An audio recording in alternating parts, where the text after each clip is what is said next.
Good evening and welcome, everyone. I'm Carolyn Best, Director of Arts and Letters Live at the Dallas Museum of Art, and I'm delighted to bring our virtual stage to your sofa tonight as we feature Dame Hilary Mantel, author of the epic 𝗏𝗏𝗏𝗏 trilogy, talking about The Mirror and the Light, the final book in that brilliant series, and she'll be in conversation with author Kate Moss. Kate Moss is the author of 10 novels and short story collections, including the #1 multi-million-selling Languedoc trilogy, which includes Labyrinth, Sepulchre, and Citadel, and her #1 best-selling Gothic fiction, including The Winter Ghosts and The Taxidermist's Daughter, which she recently adapted for the stage. Kate has also written 4 works of nonfiction, 4 plays, and has contributed essays and introductions to classic novels and collections. Her most recent novel, The City of Tears, is a sweeping historical epic of love in the time of war between the Catholics and Huguenots. Just this week, Kate published a new book of nonfiction entitled An Extra Pair of Hands, and in it she tells her personal story of helping her mother look after her beloved father through Parkinson's, then supporting her mother in widowhood, and finally as an extra pair of hands for her 90-year-old mother-in-law. It's about the gentle heroism of caretaking, small, everyday acts of tenderness, and finding joy in times of crisis. A champion of women's creativity, Kate is the founder-director of the Women's Prize for Fiction, which is the largest annual celebration of women's writing in the world. In 2013, Kate was awarded an OBE for her services to literature and women. And earlier this year, she founded the global campaign #WomanInHistory to honor, celebrate, and promote women's achievements throughout history and from every corner of the world. You're truly in the presence of greatness tonight. Thanks again for joining us, and now I'll turn it over to Kate to introduce and to talk with Booker Prize winning author Hilary Mantel. Thank you so much, Carolyn. I'm Kate Moss, as you know, and it's my enormous pleasure to be talking to Dame Hilary Mantel, one of the authors that I most admire, and I've been lucky enough to talk to on 1 or 2 occasions before, but it's brilliant to be back to celebrate the American paperback launch of The Mirror and the Light. I've been asked to do a short introduction to Hilary, and that's actually impossible because there's so much to say. But I will be as brief as I possibly can to say that you will all know that Hilary Mantel is a double Booker Prize winner for 2009 and 2012, the first woman to ever win the Booker Prize on 2 occasions. And on that occasion, it was also the winner of the Costa Novel Award, and the first time that that's ever happened, a book has won, the same book has won. But of course, Hilary has also won the Winifred Holtby Award, the Hawthornden Prize, the David Cohen Prize, many other awards, gave the 2017 Wreath Lectures about historical fiction, was made a dame in 2014, and has an extraordinary range of 12 novels, short story collections, and essays. And of course, now is a playwright too, and we will be coming on to that incredibly exciting news because The Mirror and the Light has been adapted and will open in the West End, written by Hilary Mantel and Ben Miles together. So we'll get on to that. But I think I've done pretty well, actually, to digest into 3 minutes everything that you've done. But Dame Hilary, welcome. Thank you very much, Kate. It's joy to talk to you. So are you not bored, but you have been talking about your boy, the blacksmith's boy, Thomas Cromwell, for some years now. And The Mirror and the Light was the publishing event in the UK last year and also in America. Are you getting in any way weary of talking about him and the series of books and how you came to write them, or is it still a love affair? Well, it's a project that still has legs. Because, as you said, we're now heading into the theatre version. TV series is a little way down the line. I think when I started this, well, I'm not one for immediate gratification, you know, and I knew that the books themselves would take a long time. And I suppose there's a series, I suppose there's a stage where you audition your character, your main character, or your group of characters and main themes. And I saw this one as something that would continuously keep me alert and curious. And so it has done through these many years. And I think the secret is almost to have, not to hide things from yourself, but to know that history will hide things from you, that you have a subject that you will never be done mining, and will continue to yield. Intellectually and also emotionally, you're looking for a story that will take a strong grip on the reader. So no matter how big the political themes, no matter how epic the feel, it also has an intimacy. And then when you get really close to a character like that, and you live with them, well, you no more cast them off than you cast off a member of your family just because they happen to be dead. They're part of you, they change you. And just as you work on their story and change it, I think every book changes the author as well. So obviously Wolf Hall it won the Booker Prize in 2009, and then Bring Up the Bodies in 2012. And of course, now we have The Mirror and the Light. Looking back to when you first started to think of the trilogy, was it a trilogy to start with in your mind, or did you just want to write the story of Thomas Cromwell? The first, really. I didn't think of it as a trilogy. I just thought of it as a story. And I imagined that it would be wrapped up in one book. But that's because so much of the story had yet to unfold to me. And it was a project that flowered out from the centre. Once I got a couple of years into the work, then I began to see the enormous complexity and intricacy and the extent of the material, which I hadn't realised at first. And the job I had to do kept getting bigger and bigger. And also I felt, that the story builds to certain natural turning points. And partway through Wolf Hall, I realised that the death of Thomas More, which ends that volume, this was such a big deal in Thomas Cromwell's life. And I hope, of course, by that time, a big deal in the reader's life as well. So you couldn't just dust off your hands and walk away and turn the page and it's next day. It was time to take a pause and think. And I had to, as it were, get my breath for the next instalment, which, again, that was the story of Anne Boleyn. And you had, obviously, your range of novels before that was very, very wide. Place of Greater Safety, of course, is historical fiction. 8 Months on Gaza Street, which is a novel that I love. And as you know, I love Beyond Black, which was shortlisted for the Women's Prize, one of my favourite novels of all time, not just yours.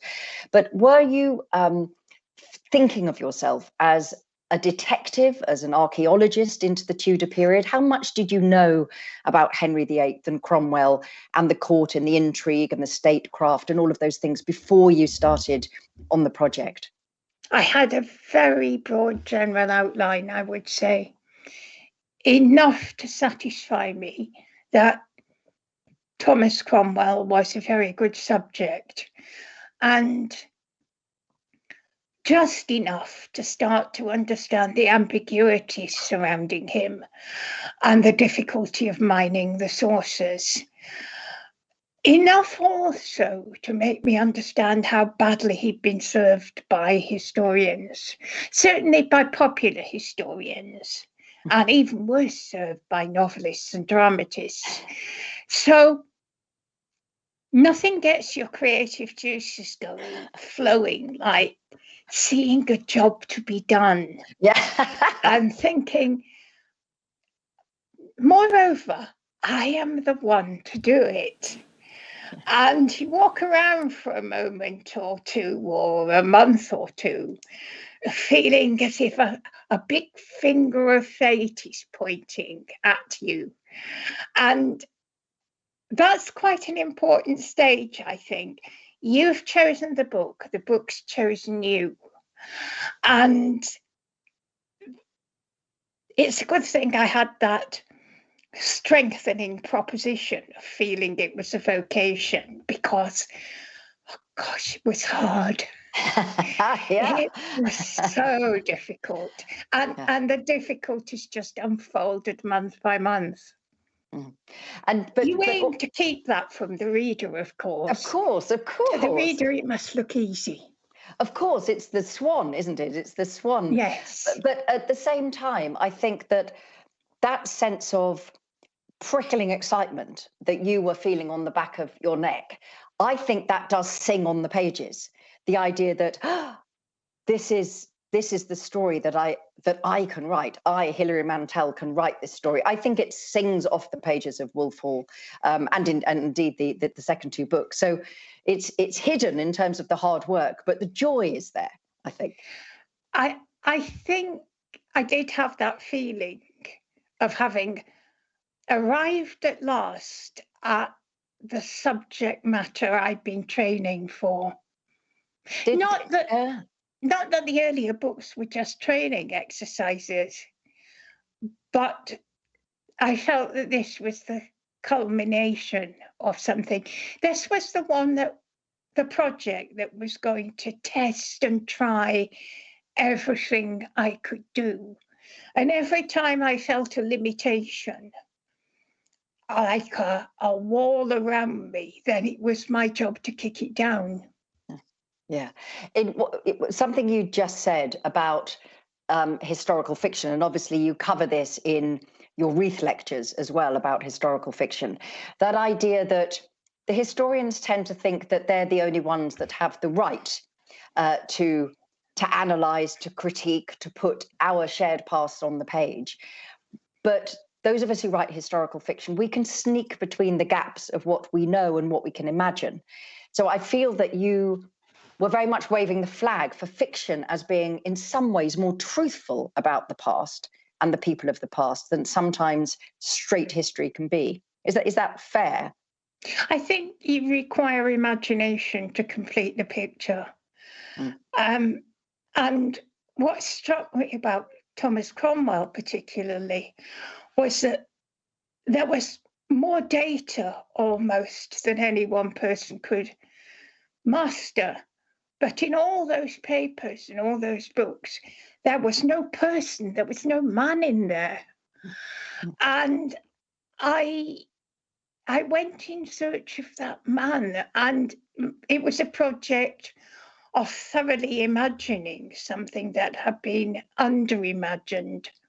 I don't know what your feeling about this is, but I think that in recent years, historians have become a lot more friendly to historical fiction. You know, I once said, and I think there was a time where this is true, that they all denounced it, but they all read it, you know, as if it were pornography. But now I think the relationship is a lot more creative and helpful. But of course, if what you've said doesn't suit someone, they will still turn around and say, of course, it's only fiction. Yeah. No matter how firmly grounded in the record it is. And as if the record was not also at the time, even if it's contemporaneous, written with an agenda or a particular point of view. The idea that there is a neutral record anyway. I mean, we know this is not true from history. This is probably the greatest fallacy that the education system creates, or did create anyway, in the long ago days when I was studying, the idea that there's a big encyclopedia on the shelf where you look up all the people who ever lived and it tells you the truth about them. And all you have to do is learn that encyclopedia and you'll pass all your exams. Actually, history is a creative subject. It's always exploratory. And as soon as it's written, it is rewritten. It must be. It's an active process of the present in dialogue with the past.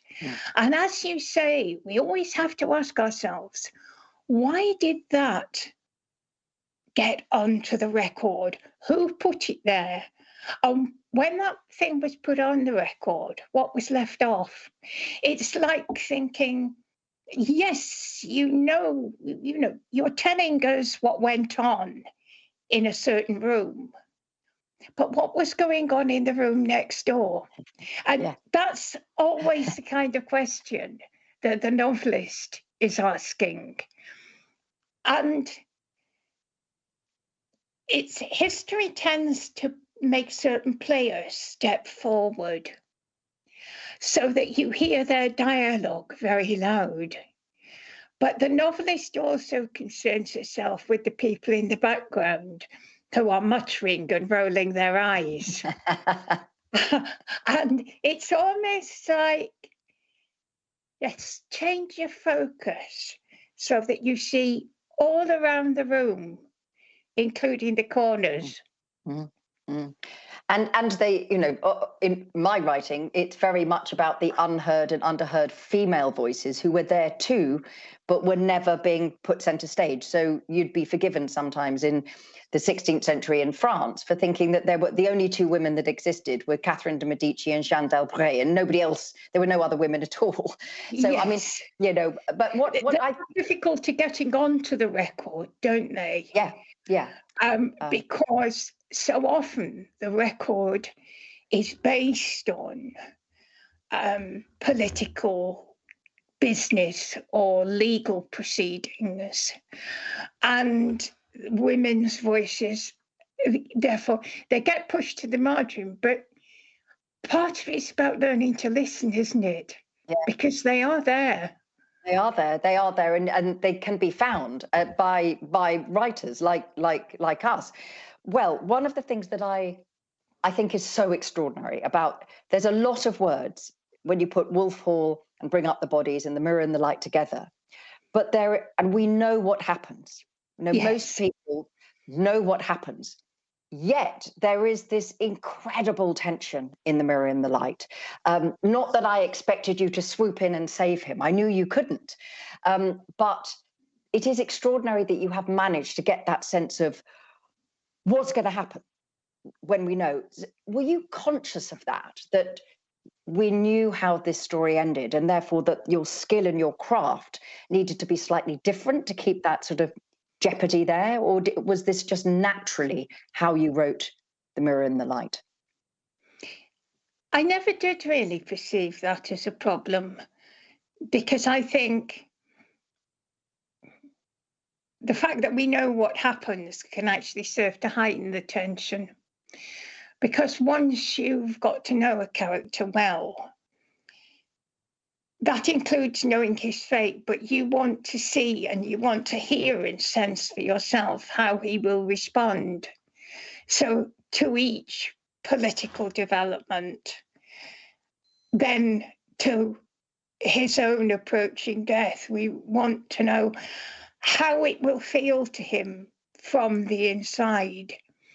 And then again, as I've said before, it's rather like when we go to the theatre and we go and see Romeo and Juliet, and we've seen it before or we've read it, and nobody in the audience thinks that at the end of it they will walk out of the tomb and all live happily ever after. And yet we sit there enthralled, watching them as they hammer the nails into their own coffins. Yes, yes. In the 2 hours traffic of the stage. And we look at each turning point and we go, if only. And then we go, oh, that fool of a Friar Lawrence. And then, oh, why didn't the nurse, etc. And it's a bit like that with history, that as a reader, I hope you're drawn in and you think, oh, I hope the king's in a good mood today. you know that tiny things change everything. You know, the beat of the butterfly's wing translates into world historical forces eventually. And I want my reader to be able to feel and detect that beat of a butterfly wing in every scene. And we can. I mean, it's. I think that that's one of the most beautiful things at the very beginning. I have my limited proof edition of Bring Up the Bodies, and even right at the beginning, the description of the hawk going up into the air. You somehow, as a reader, your heart already is starting to falter slightly, because you could just feel how every tiny thing is going to ripple out, and it will end where it's going to end. It's the most beautiful part of your writing, I think, that the tiny things have the biggest booming noise.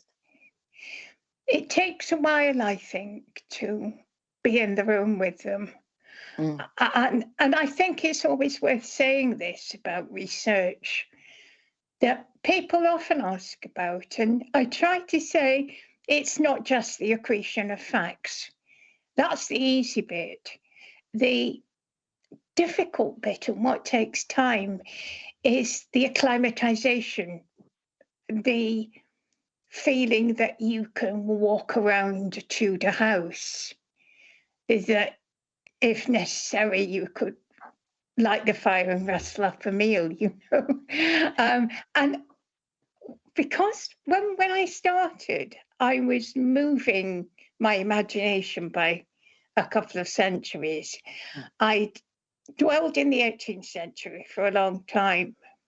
And I got to a stage where, say I went to a town I'd never been to before, I saw the 18th century in it. And then I looked intently at, say, an 18th century painting, the end of the century, my chosen years from 1760. And then it was a case of wipe that. Yeah. And now we see the late 16th century. But anything after 1540, no, we don't see that. We don't see the Elizabethans. So you have to get fitted with a special set of blinkers. And at the same time, I think research is a process of concentrated and directed attention. Yes. You just switch on this radar and you keep it on for the length of your project. And at first, you don't know what that object is that's looming up, but you just have to wait. Not make decisions immediately as to whether things are important or not. So that eventually you have a hazy picture of the whole world, and it becomes more and more definite and precise and concrete. And there you are, you're a Tudor. Yes, that's so beautiful. And it sounds like watching an old-fashioned photograph develop. Yes. You know, lying in the, that mysterious the tray. Process. Yes. Where you've got all kinds of flaws and fuzzes and ghosts. Yeah. And then the mysterious business of a negative when you hung that up and looked at it and saw something else. Yes, I thought a lot in the book about self and persona and about images. You know, I wrote a lot about portraits and how portraits came to be. So that it's not just about me looking at the Tudors, it's about the Tudors looking at themselves. Yes. And one of the things that's very powerful, I think, particularly in The Mirror and the Light, is, you know, you're telling the story of a blacksmith's son. He's risen above his station. But you make the point that in terms of the Tudors looking at themselves, that it's not just the people of the court who think he should be cut down to size. It's actually the people from whom he's come feel that he's in the wrong place. So class works both ways. And that's another form of looking, isn't it, in the novel? This is right, and it's so surprising to a modern mentality that he doesn't have the backing of the common people, not at all. No. They think it's our right to be ruled by lords. We want men with 600 years of ancestry. We don't want Thomas Cromwell, a man like ourselves, telling us what to do. And so he was reviled by great sections of the populace, not by the Londoners, because the Londoners knew him.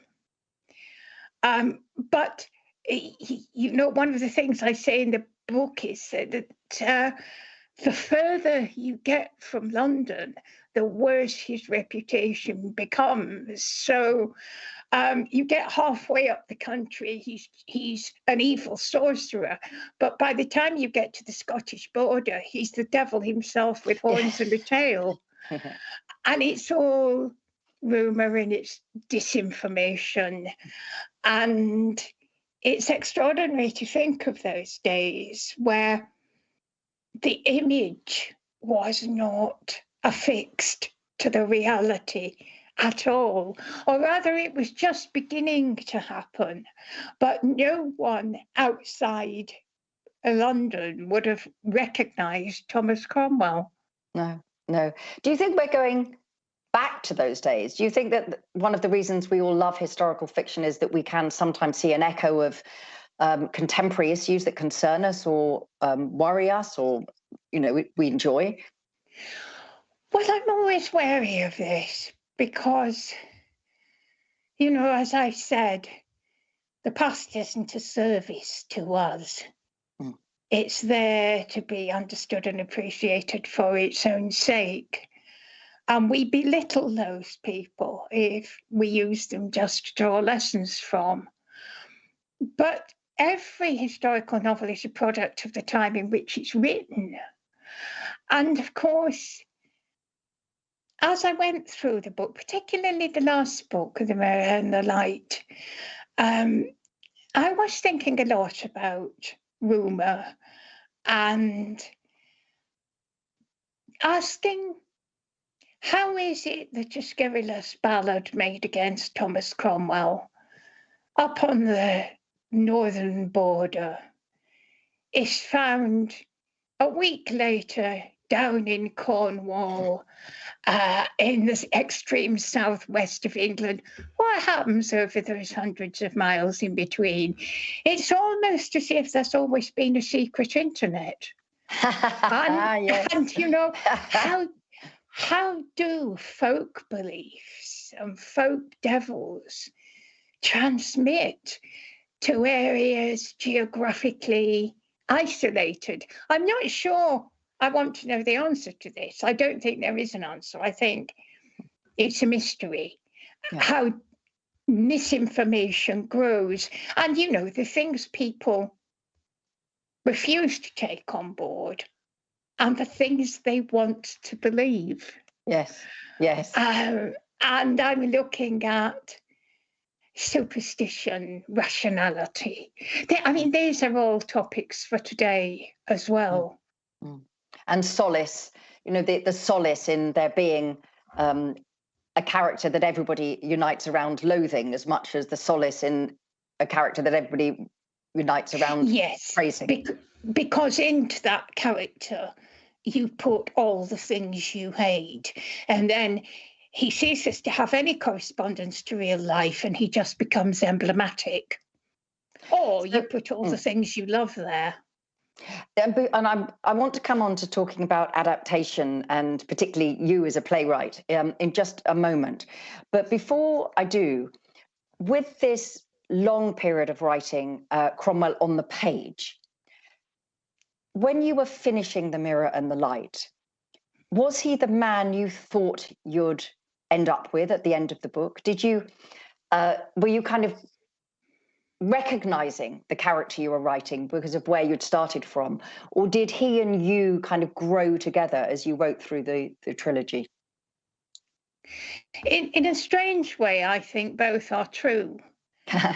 It was really a sense of having walked down a long, long corridor, opening doors and doors and doors, and then there you are together in that final room.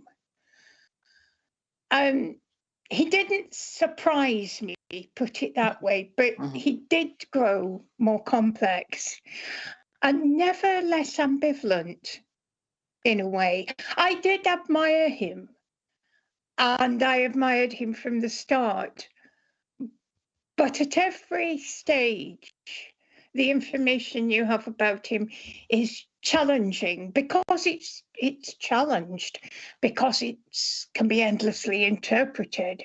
So what I would say is that I learned enough to recognize him, but I wouldn't say that I could know everything about him.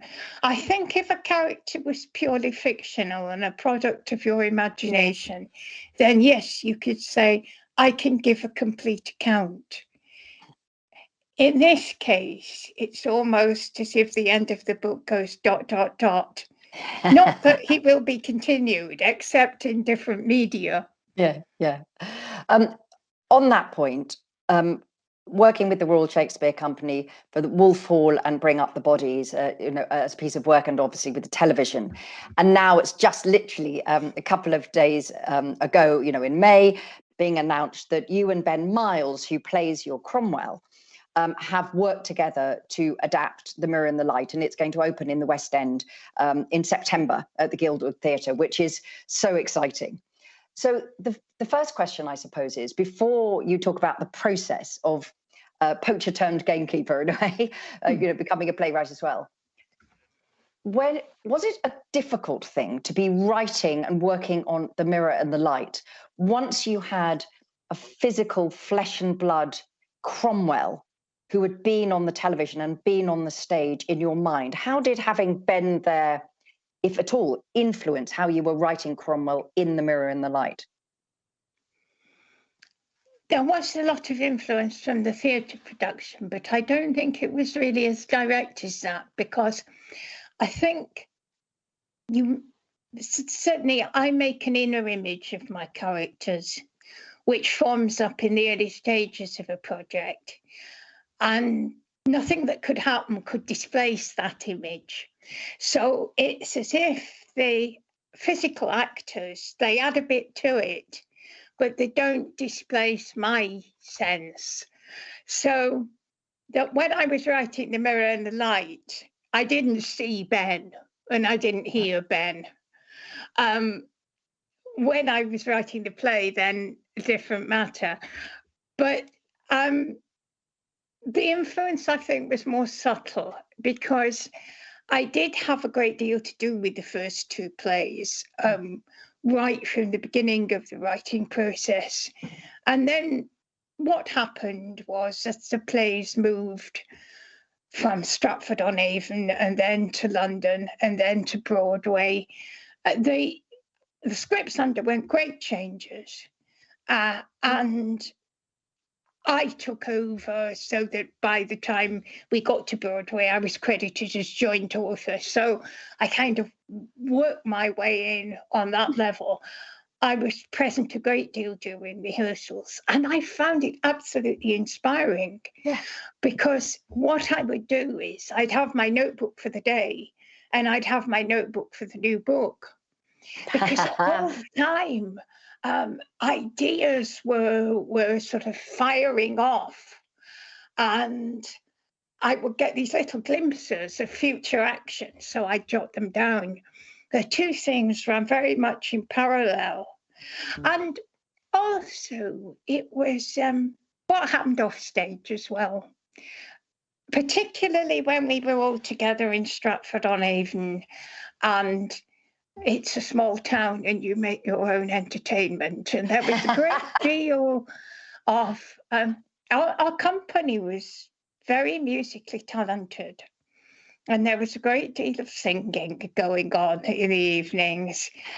And at one point, one member of the cast sang a folk song, and light bulb went off above my head, and I thought, I'll use that for Jane Seymour's death,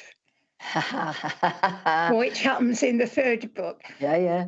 The third play. And although I didn't know it, at that moment, I'd committed myself to write the third play. That would have been so interesting. That would have been a scary proposition. I didn't quite realise. Yeah. But the years passed. I finished the book. I wrote the play, and what I started with was that song. Yeah. And I hope in the course of time, everyone else will hear it too. So when you have a good company working together, they generate a creative force in excess of what's required to put any show before the public. And I found it absolutely inspiring working with a team like that.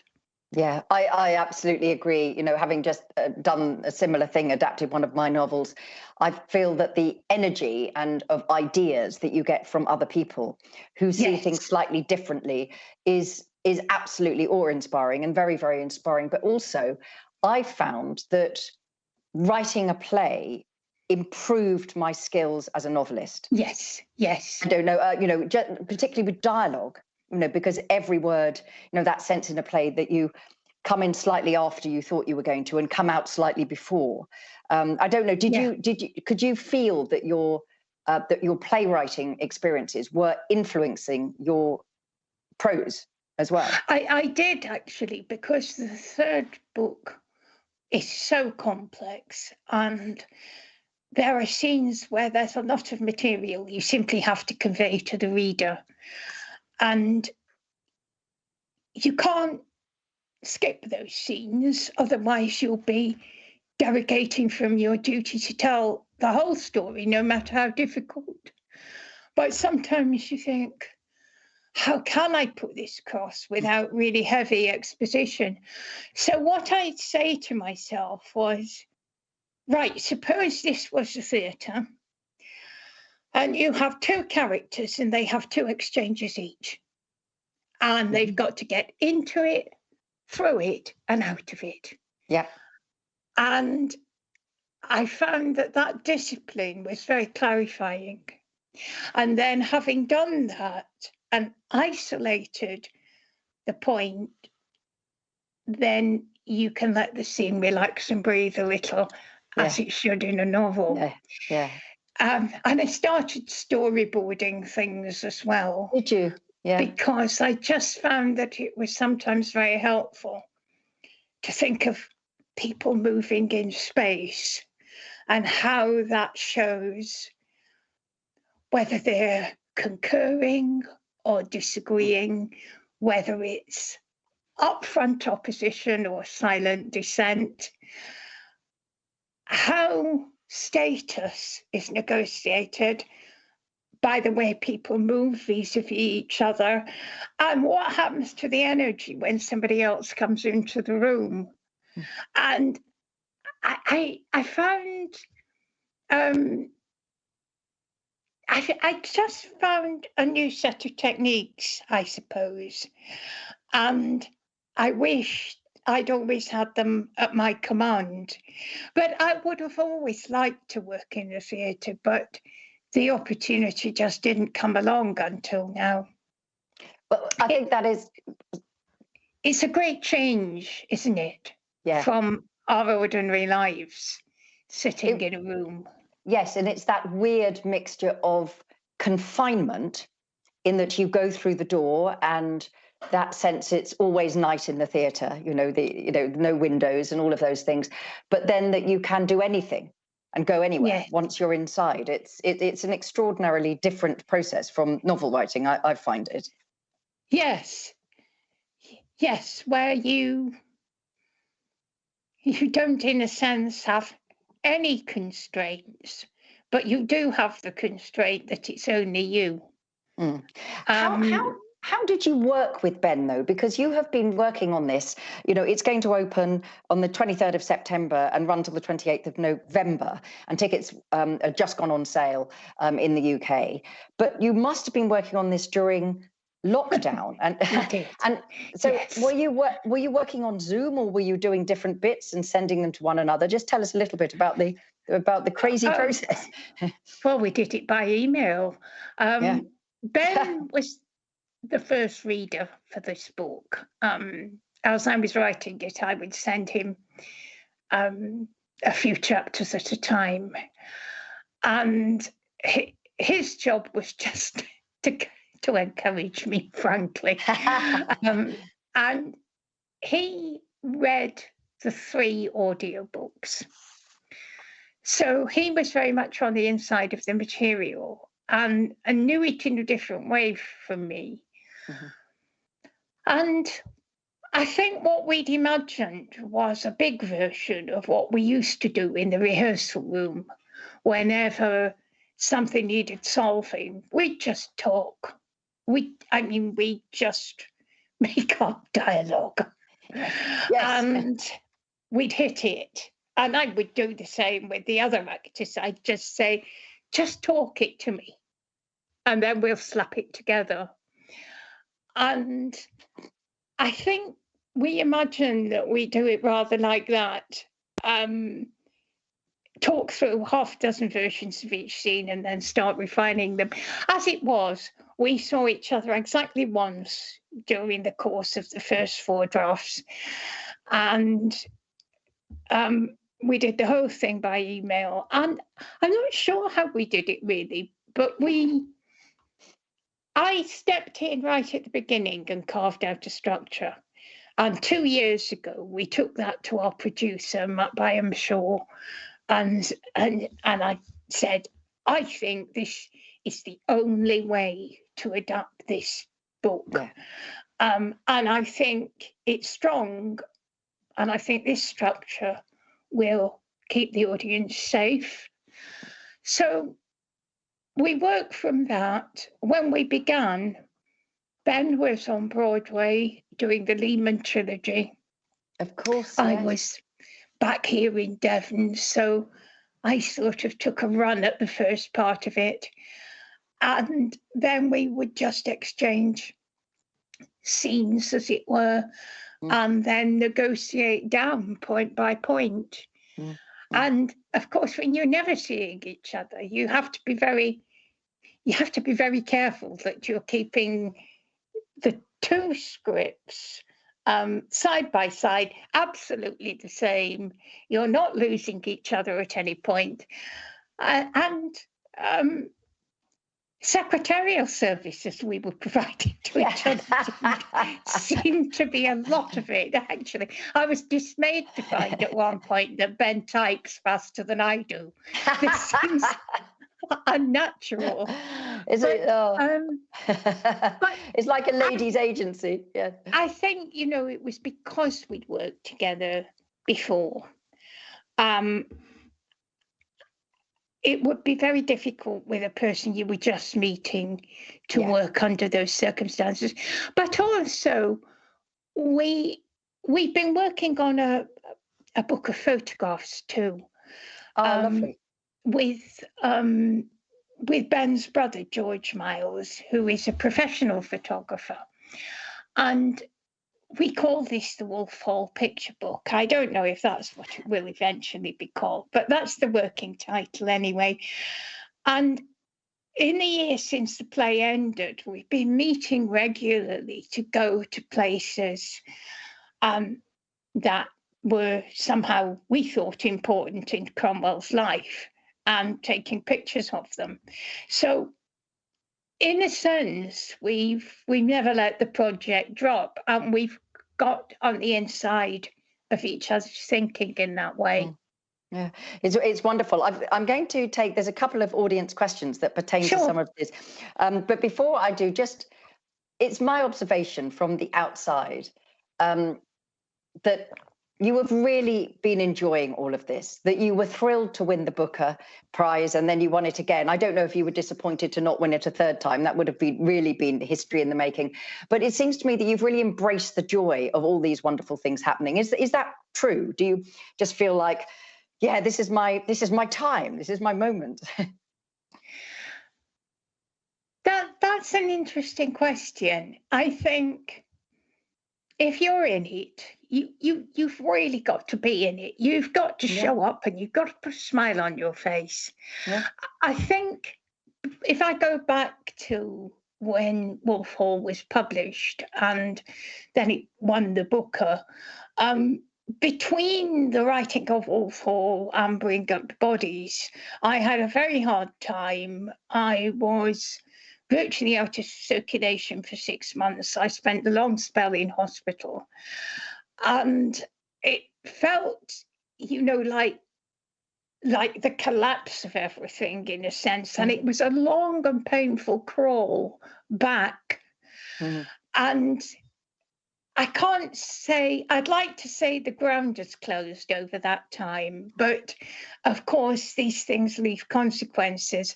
And all I ever ask for is health to pursue things and enough energy to pursue them. And you particularly need that for the theatre, I think, because you've simply got to show up, you've got to be there, and you're working with people who are very fit and very much younger than you are. And I don't lack mental energy or stamina. I do sometimes lack the sort of physical force to go with it. But I have a huge number of ideas stashed away. Good. In that sense, I don't feel that the project has laid waste to me. And I'm kind of interested in a detached way to see what I'm going to do next. Brilliant. Because there are lots of choices to make. Yes, absolutely. Well, as one of your readers, I mean, your 2003 memoir, Giving Up the Ghost, I think is the most beautiful piece of narrative life writing. And I really hope that you will do some more of that as well as more fiction, because I think that is, a real example of how to write one's own life. In a way that it's a beautiful book, I think. So, anyway, I'm going to ask a couple of the questions that have come in from the audience, and thank you all for engaging in that sort of way. So Bill Massey, sorry, Bill, I'm not sure how to pronounce it. He says, in your books, you indicate that bringing down Anne Boleyn was a vehicle for revenge on the courtiers who humiliated Wolsey. Is there historical proof of that, or is that your own conjecture? Quite specific question there. Yes, it's a very interesting question too. And I would say that I became conscious quite early in the writing that Wolsey never really died. He was a potent force in Thomas Cromwell's life to the end. Now, that I think is true. The particular patterning of the strike back is my novelist's invention. At the heart of this is, believe it or not, a dance, an entertainment at court in which Wolsey was the dead Wolsey, represented by a doll, was pulled apart, thrown around, made mock of, generally held up as an object of ridicule. And we know this took place, and we know that the men who performed this wore masks. So 4 men wearing masks, that's irresistible to a novelist. Absolutely. And so I decided, okay, why did those 4 men in particular, go down with Anne Boleyn? That even puzzled people at the time. And that was what I came up with. It's probably one of my boldest inventions or pieces of patterning in the 3 books. Yeah, I love that, pieces of patterning. That's such a wonderful phrase. Fellow author Jenny Batt asks, the Wolf Hall trilogy is written in a close point of view of Thomas Cromwell and in the present tense. These are unusual choices for historical fiction. So could you just explain your thinking behind both of those choices? And were there other points of view, possibilities you did consider before settling on the pattern that you followed? You know, when you read books about how to write novels, or you're instructed, I sometimes do, because I'm always hoping to find the secret. They say these are the choices you've got to make. And they include things like tense and point of view and so on. But in my experience, it's not like that at all. No. You see something in your mind, you hear a voice, you hear a rhythm, or you discern a pattern. And suddenly those decisions are made for you. And it's a kind of instinctual movement to what will work for that material. And I felt this was the case with Wolf Hall, because it begins with a boy lying on the ground. This is Thomas Cromwell, he's 15 years old. He's back in his hometown. The shape standing over him is his father. His head is resting on the cobbles. He can see his father's boot, and he can see his own blood. So immediately I'd written this passage. Then my authorial self took that little jump back and said, who is this? Obviously Cromwell. Where is it? Well, it's Putney. When is it? It's now. It was cinematic, you see. Yes. So there it was in the present tense. And as for the close third-person point of view, well, there we were, almost coterminous with his body, almost looking through his eyes, so we could both see author and subject in very close focus, this knot in the twine that had just broken away from the stitching in Walter Cromwell's boot. So there you are, no choice, you see. Brilliant, brilliant. And then you just follow it through. Yeah. You see, you can't put that in a book, but you have just shared it. That's absolutely beautiful. So Carolyn Hartley, you've answered some of this. She says about having spent so much time researching and reading between the lines of what has been said and unverifiable about Cromwell. What are your conclusions? Do you think he had a conscience or redeeming qualities? Do you think history has misjudged the man? I think that what's happened about Cromwell is that his reputation has split. As a Cromwell seen by academic historians, who was always seen as a very important force in Henry's reign and central to the central decade. And then there was this black cloak villain in popular history, this sort of pantomime figure, whom nobody asked too many questions about, because we need someone to hiss and boo. Yeah. And he became that in the popular imagination. And of course, the academic historians weren't particularly interested in what sort of man he was. No. And so what I found was that misperceptions and misreadings that were decades old were being rolled forward with every fresh account. Now we have this wonderful biography by Dermot McCullough, who's one of our leading Tudor historians.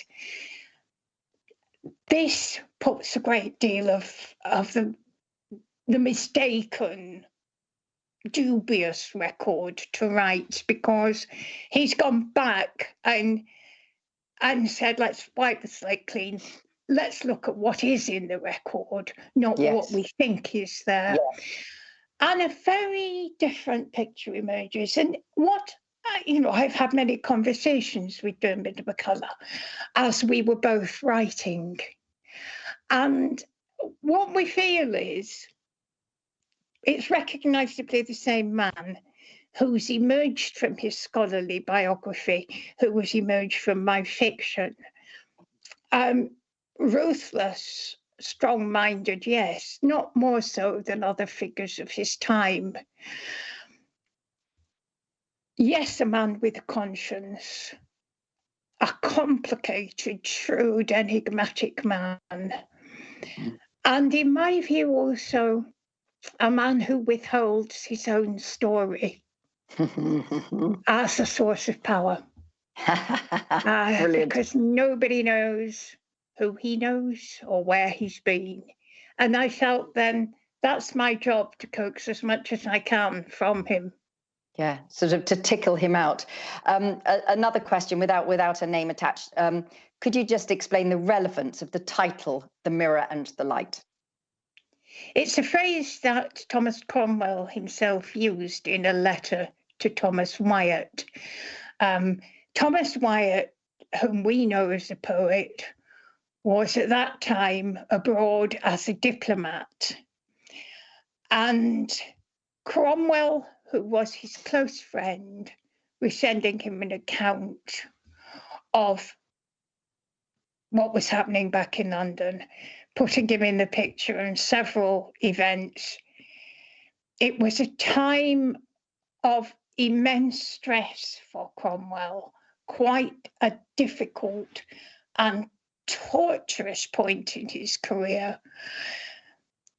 And he has to write to Wyatt about the king, and he glorifies Henry, and he says to him that he is the mirror and the light of other kings.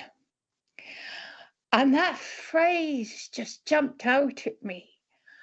And I thought, but what on that particular night when he put pen to paper was Cromwell seeing through that mirror? It must have been a very black mirror indeed. And then I realised that the phrase, it exists in its context, but it also made sense in the context of the three books, because the third book acts as a mirror to the first two, and it holds up a light to everything that has gone before.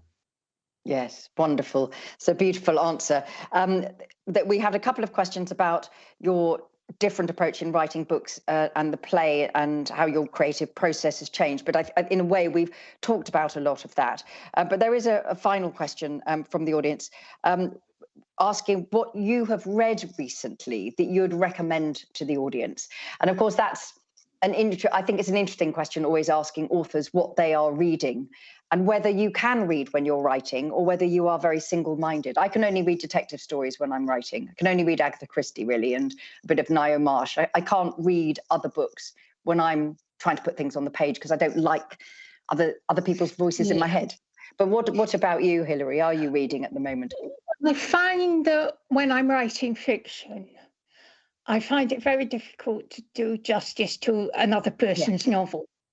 After a certain stage, anyway, when you're heavily involved with your own book, if you read another novel, it just makes you think, well, you should be doing your own. You know? Yes, absolutely. You can't.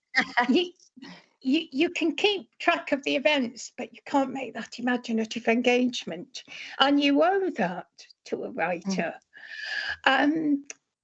So I turned to non-fiction. Yes. And what I've read recently, there's a wonderful novel. And do you know, why is it that the title vanishes as soon as you try to say it? It's by a writer called Emma Stonex, and it's about lighthouse keepers. I think it's the Lamplighters. Yeah, Lamplighter.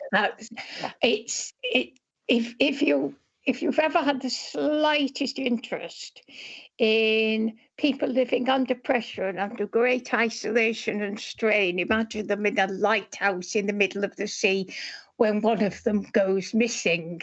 And it's thrilling, but it works on a psychological level, and the writing is absolutely beautiful as well. The Lamplighters, it's called. Yeah.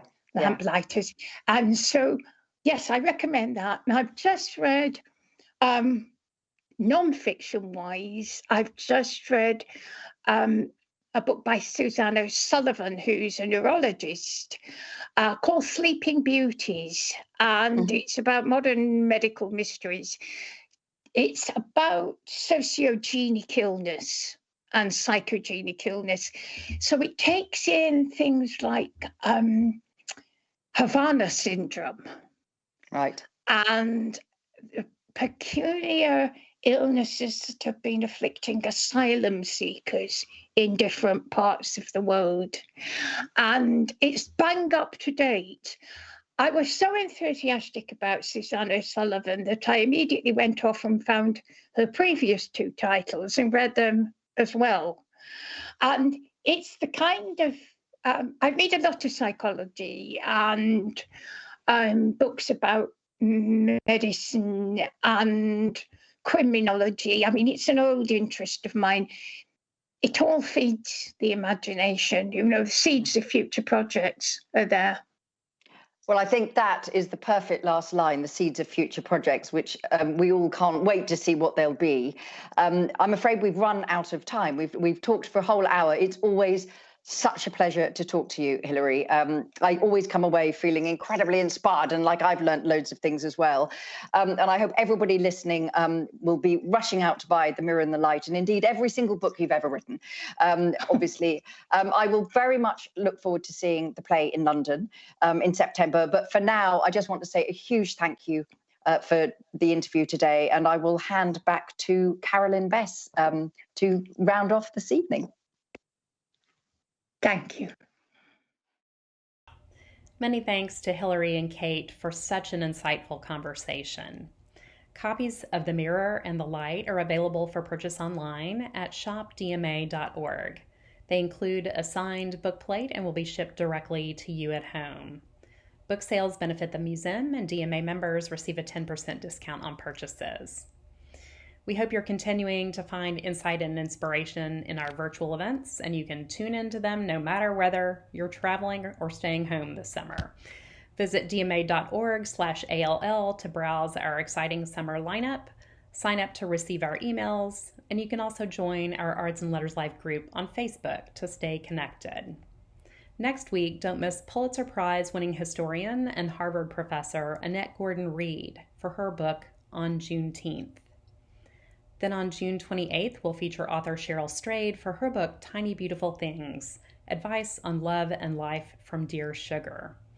This best-selling author and dazzling digital era Dear Abby will be in conversation with Joel Farrell, who'll be directing the play Tiny Beautiful Things for Dallas Theater Center this fall. Tune in and receive a special discount to see the production. Then on Thursday, July 8th, we'll feature Kevin Kwan for his new novel, Sex and Vanity, the final installment in the Crazy Rich Asians trilogy. Peppered with decadent food and extravagant fashion, it's a truly modern love story, a daring homage to A Room with a View, a brilliantly funny comedy of manners, and a nuanced exploration of race and identity. I'm tremendously thankful for so many of you who make contributions above and beyond your DMA membership to support Arts and Letters Live. Your generous gifts help us bring the greatest names in contemporary literature and the performing arts both to Dallas and into your living rooms through the magic of technology. It's not too late to join us as a supporter. You can find more information online about supporter levels and benefits, and one exciting perk this summer will be a VIP virtual meet and greet with author Cheryl Strayed. Arts and Letters Live's 30th season kickoff and virtual events are presented by PNC Bank. Special thanks to our Arts and Letters Live season supporters, the 𝘂𝗃𝗪𝘠 Endowment for the Literary and Performing Arts, and the McGee Foundation Arts and Letters Live Endowment Fund at the DMA. Major support is provided by the Hirsch Foundation. The Fairmont Hotel Dallas is the exclusive hotel partner for the 2021 Arts and Letters Live series, and our promotional support is provided by KERA. Thanks to the DMA's audiovisual team and to 𝗶𝗃𝗧 for helping make this event possible. Many thanks for joining us again tonight, and we hope to see you again soon.